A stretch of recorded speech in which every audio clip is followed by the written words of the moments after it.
Sekali tengok macam rembayung kan, tapi bukan. Ini dia Park Royal Melaka. Korang tengok welcoming drink dia pun memang menarik. Dan ni first time aku sampai ke Park Royal Melaka. Jom kita tengok dalam bilik dia, memang luas dan cantik. Yang ini boleh muatkan 2 dewasa dan 2 kanak-kanak. Sebab dia ada sofa bed, dia ada king size bed, juga ruang yang luas dan selesa macam ni lah. Lepas tu dia pun ada connecting room kalau kita dalam family yang besar. Ini ruangan bilik air yang sangat kemas, cantik, bersih dan luas jugalah sebenarnya.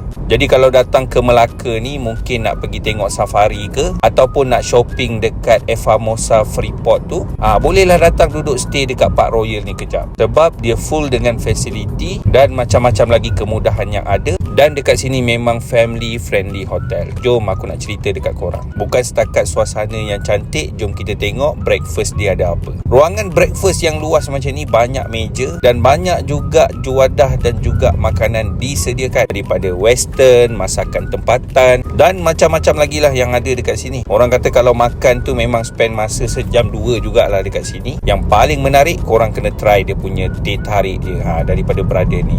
Ni yang paling menarik sekali. Lepas tu stay dekat Park Royal ni, dia ada pasport untuk kanak-kanak tau. Jadi mereka akan pergi tempat-tempat yang dinyatakan di dalam pasport tu untuk dapat cop. Bagi yang nak gym pun ada, gym sangat luas. Lepas tu swimming pool dia pun luas, untuk dewasa pun ada, untuk anak-anak pun ada, siap ada slide macam ni Sebab tu kata dia memang family friendly hotel. Ada playground macam ni, ada juga kids room yang macam ni. Ayah nak santai pun banyak tempat je boleh duduk dekat sini. Surau dia pun luas dan cantik dan bersih macam ni Dan pelbagai aktiviti juga ada dekat sini. Lepas dah siap pasport tu, apa lagi diorang boleh redeem aiskrim. So ni antaranya aktiviti yang ada kat sini. Tahniah buat Park Royal Melaka ni sebab buat aktiviti yang menarik untuk anak-anak. Dia juga ada bilik deluxe Hollywood Queen, nak tengok tak?